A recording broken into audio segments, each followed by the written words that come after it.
Good afternoon students.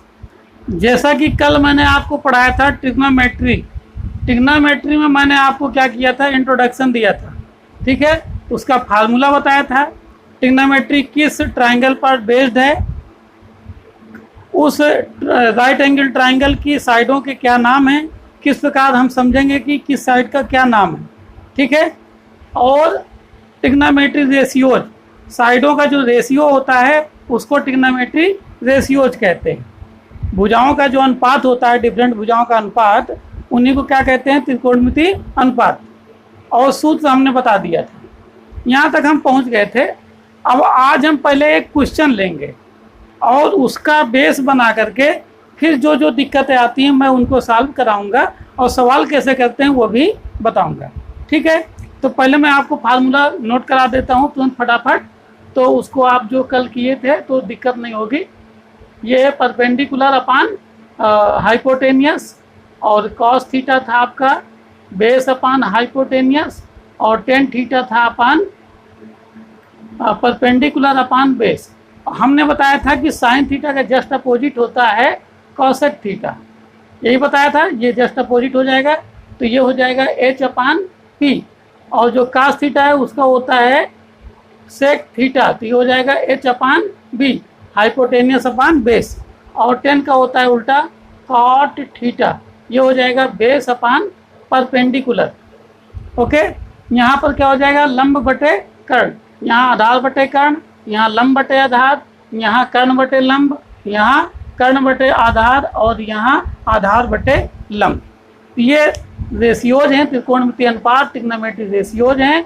ठीक है, और ये इनका भुजाओं का अनुपात है, किस भुजा का अनुपात किससे है ये आपको हमने बता दिया। और राइट एंगल ट्राइंगल पर आपकी ट्रिग्नोमेट्री डिपेंड है।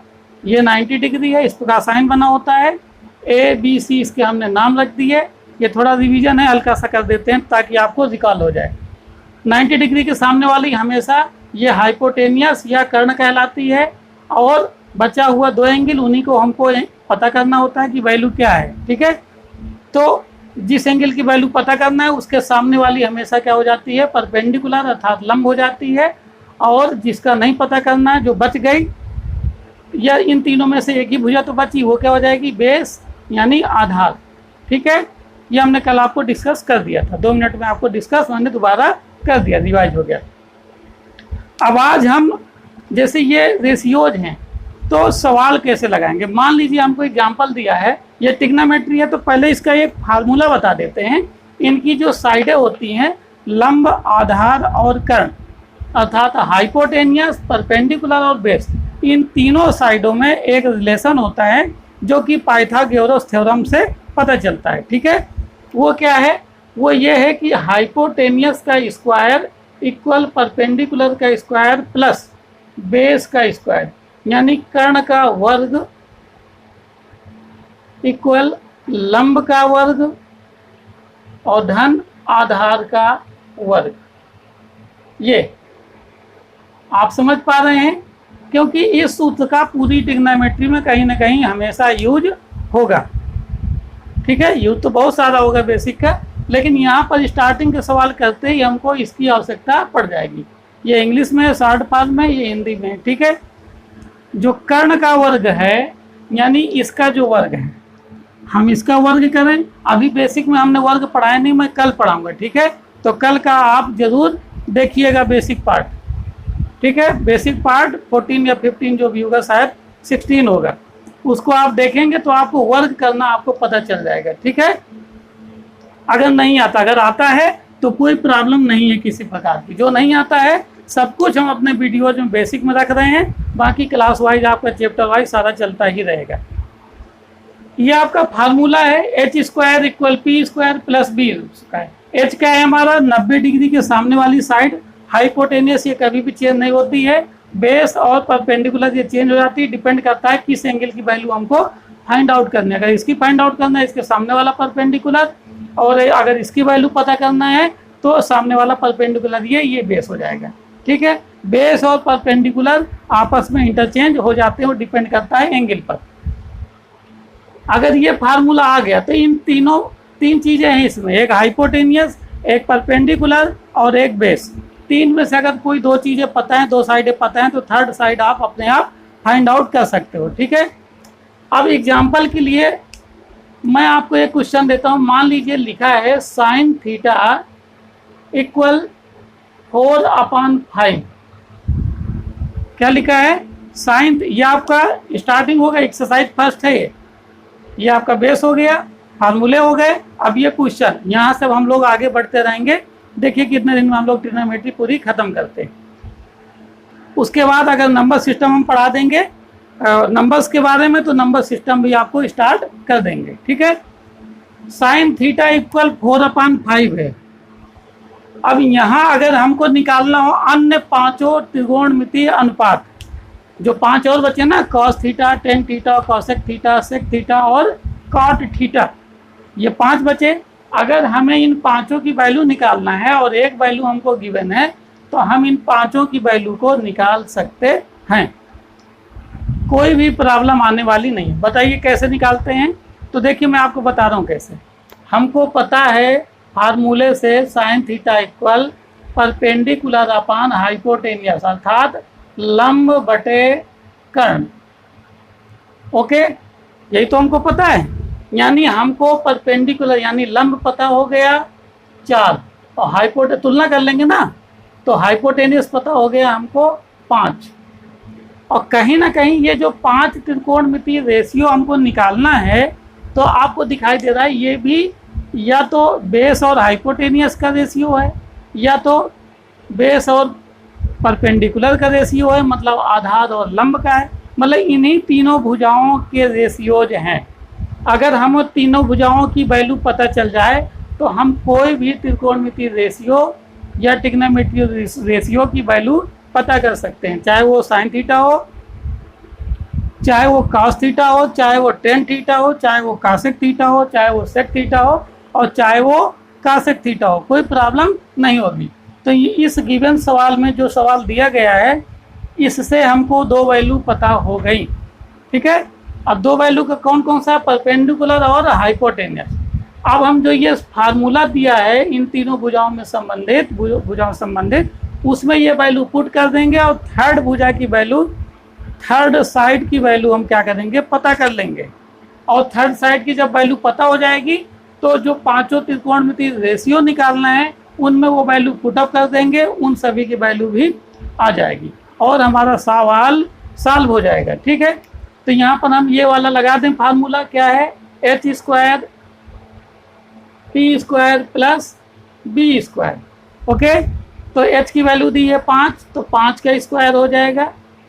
p की वैल्यू है 4, तो 4 का स्क्वायर हो गया, और प्लस b का स्क्वायर, हम b का वैल्यू निकालना है, तो b²।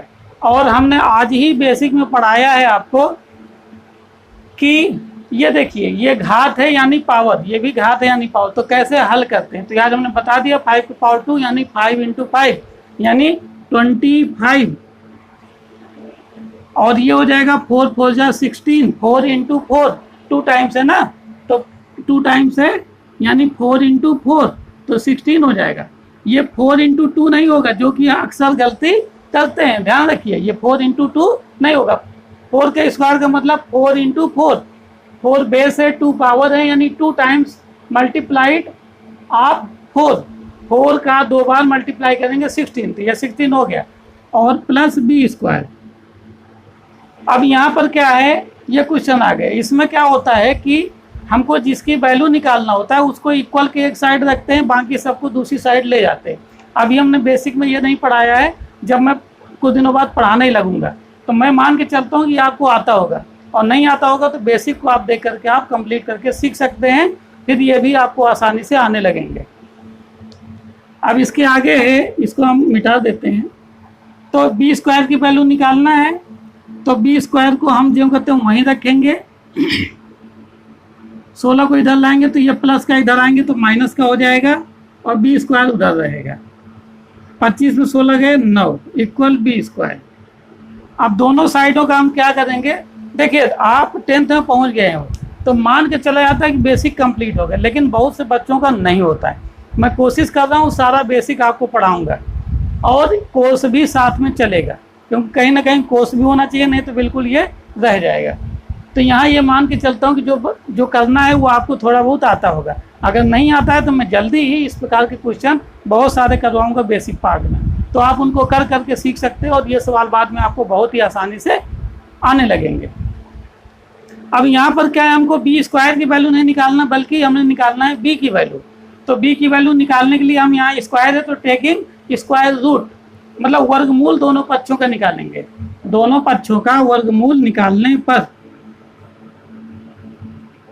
दोनों पक्षों का वर्गमूल निकालने पर, ठीक है, या इंग्लिश में अगर कहें taking square root both side, ठीक है।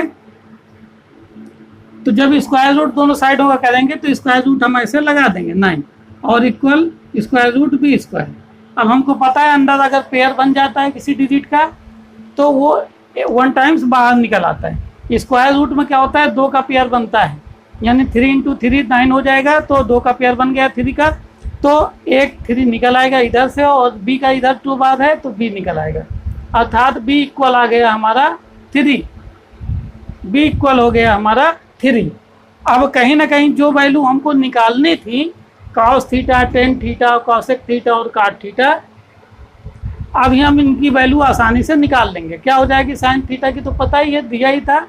cos थीटा की क्या हो जाएगा, बेस अपान हाइपोटेनियस, यानी आधार बटे कर्ण। तो आधार हमने ये देखिए निकाल लिया, b इक्वल 3 हो गया, तो b की जगह हम 3 लिख देंगे और हाइपोटेनियस हमको पहले से पता है 5। ये आपका हो गया, यानी cos थीटा की वैल्यू है जो वो 3/5 हो गई, ठीक है। अब इसी प्रकार tan थीटा की वैल्यू निकालना है तो p/b अर्थात परपेंडिकुलर अपान बेस, मतलब लंब बटे आधार। तो p कितना है आपका 4 अपान और बेस की वैल्यू आ गई 3। ये हो गया, ठीक है। लेकिन आपको ये पहले से लिखा था, मैंने बता दिया। आपको लिखना कैसा है ये पहले ये लिखेंगे आप, मैं इसको मिटा कर दोबारा बता देता हूँ यहाँ पर कि क्या लिखेंगे। फार्मूला आपने देख ही लिया होगा और आपको आता ही होगा, ठीक है, मान के चलता हूँ मैं। अब हमें वैल्यू निकालना, तो देखिए हम कैसे निकालेंगे। cos थीटा की चाहिए, पहले हम फार्मूला लिखेंगे बेस अपान हाइपोटेनियस, अब फिर वैल्यू लिखेंगे। बेस की वैल्यू 3, हाइपोटेनियस 5। ये आपका इस प्रकार सवाल लगेगा। पहले आपका ये क्वेश्चन दिया हुआ है, इस क्वेश्चन की तुलना कर लेंगे फार्मूले से, तो गिवन साइडों की जो है वैल्यू आ जाएगी। फिर फार्मूले में पाइथागोरस थ्योरम से जो फार्मूला है तीनों भुजाओं से संबंधित वो लिखेंगे, उसमें वैल्यू पुट करेंगे जो वैल्यू दी है, और जो नहीं दी है उसकी वैल्यू हम निकाल लेंगे।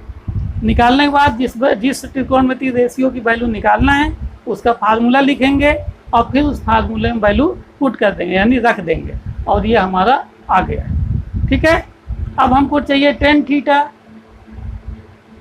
तो tan थीटा बराबर होता है परपेंडिकुलर अपान बेस। तो ये हो जाएगा आपका कितना, परपेंडिकुलर है आपका 4 और बेस है आपका 3। ये वैल्यू हो गई, ठीक है।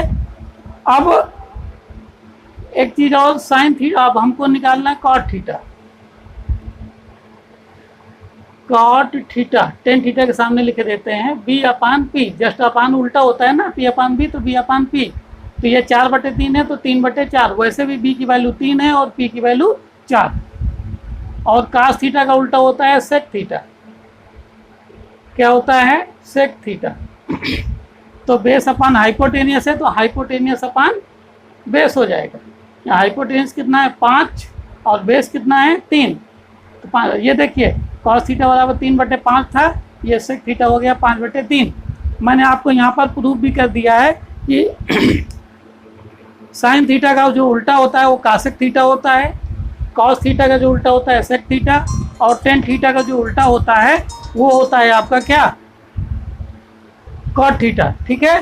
तो आपको ये सारी वैल्यू इस प्रकार निकालना है और आप निकालना मेरा अनुमान है सीख गए होंगे, ठीक है। तो कोशिश करना है बड़े अच्छे ढंग से सीखना और सीखने का प्रयास करना है। अब आगे हम आपको एक क्वेश्चन और कराते हैं, ठीक है, इसको हम मिटा देते हैं। एक क्वेश्चन और देखिए ताकि आपको अच्छे ढंग से समझ में आ जाए। और ये जो वैल्यू एक तो फार्मूले से निकाल के कर रहे हैं, मतलब वैल्यू साइडों की वैल्यू निकाल कर, और कुछ या कल मैं फार्मूले और बताऊंगा, तो बिना साइडों की वैल्यू निकाले आप फार्मूले से भी आप वैल्यू फाइंड आउट कर सकते हो। अगर हमको दिया है टेन थीटा, ये दिया है आपको, मान लीजिए 12/5, ओके। टेन थीटा की वैल्यू है 12/5। अब हमको अन्य जो त्रिकोणमितीय अनुपात है, sine theta, cos theta, tan theta given ही है, कॉट थीटा, सेक थीटा और कॉसेक थीटा, 3 2 5 हो गए। तो एक चीज़ और हमें सब निकालने की जरूरत नहीं होती। अगर हमको 3 का पता चल जाए तो जो अन्य 3 हैं वो जस्ट उनके उल्टे होते हैं, तो डायरेक्ट वैल्यू हम लिख सकते हैं उल्टा करके, है ना। टेन थीटा की तुलना करें हम, ये होता है बेस परपेंडिकुलर अपान बेस। तो यहाँ P हो जाएगा आपका, तुलना करें तो 12 हो जाएगा परपेंडिकुलर, बेस हो जाएगा 5। परपेंडिकुलर का मतलब लंब हो जाएगा आपका 12 और आधार आपका हो जाएगा 5। अब सूत्र लगा दें हम फार्मूला, h का स्क्वायर इक्वल b का स्क्वायर प्लस p का स्क्वायर। हम p स्क्वायर यहाँ लिखते हैं, b स्क्वायर यहाँ लिखते हैं, इससे कोई अंतर नहीं आता है। वैल्यू रखें, b की वैल्यू 5, 5 का स्क्वायर, p की वैल्यू 12, 12 का स्क्वायर। अब स्क्वायर कर दें जो कि मैंने आज पढ़ाया, 5 बचे 25, 5 × 5 होगा और 12 × 12 यानी 144, और ये 169 जोड़ना घटाना आपको आने ही लगा है। ये h स्क्वायर और h स्क्वायर।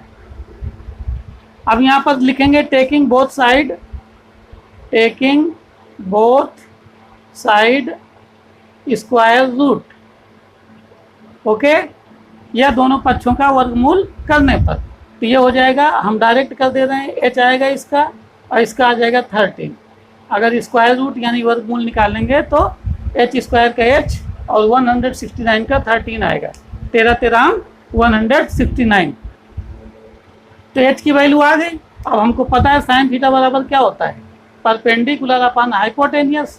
तो ये हो जाएगा, आप इधर भी लिख सकते हैं, वैसे इधर नहीं लिखना चाहिए, इसके नीचे ही लिखा जाता है।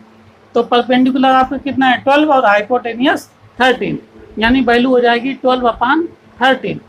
इसी प्रकार कॉस थीटा की वैल्यू पहले लिखें फार्मूला, ये होता है बेस अपान हाइपोटेनियस। तो इसका जो आंसर हो जाएगा वो क्या हो जाएगा, बेस कितना है 5/13, हाइपोटेनियस 13। अब देखिए साइन थीटा मालूम हो गया 12/13, तो ये जो कॉस थीटा की वैल्यू हो जाएगी डायरेक्ट आप लिख सकते हो 13/12। ये हमने प्रूव कर दिया पिछले वाले क्वेश्चन में। और यहाँ कॉस थीटा मालूम हो गया तो सेक थीटा का उल्टा कॉस थीटा का उल्टा सेक थीटा, 5/13 आया तो 13/5 हो जाएगा। और टेन थीटा की वैल्यू पता है तो जो कॉट थीटा की वैल्यू निकालना है हमको वो हो जाएगी जस्ट इसका उल्टा यानी 5/12। यानी बहुत ही आसानी से हम निकाल सकते हैं। अगर एक की वैल्यू पता है तो उसके अपोजिट की वैल्यू हमको पता हो जाएगी, कोई प्रॉब्लम नहीं होगी, ठीक है। तो आज के लिए इतना ही। मैं आपको कुछ सवाल दे देता हूँ, आप उनको घर में करेंगे और कल यहाँ मैं जब बताऊँगा सॉल्व कराऊँगा तो उनको आप मैच कर लेंगे। उसके बाद अगला एक्सरसाइज करवाऊँगा। 10th वाले बच्चे जो भी देख रहे हों, HM की बुक है मेरे पास इस समय, कई स्कूलों में चलती है, तो उसमें एक्सरसाइज फर्स्ट दिया है, आप लगाना स्टार्ट कर दीजिए ताकि आपको क्वेश्चन आने लगे, ठीक है। तो पहला क्वेश्चन में आप कॉस थीटा इक्वल है 21/29 सॉरी। और एक क्वेश्चन मैं आपको दूसरा दे देता हूँ, साइन थीटा इक्वल 4/5। ये पहला हो जाएगा और ये दूसरा हो जाएगा, ठीक। ये दो क्वेश्चन मैंने आपको दे दिए हैं, आप इनको कीजिएगा और कल मैं यहाँ पर सॉल्व कराऊंगा, ठीक है, और चेक कर लीजिएगा, ओके।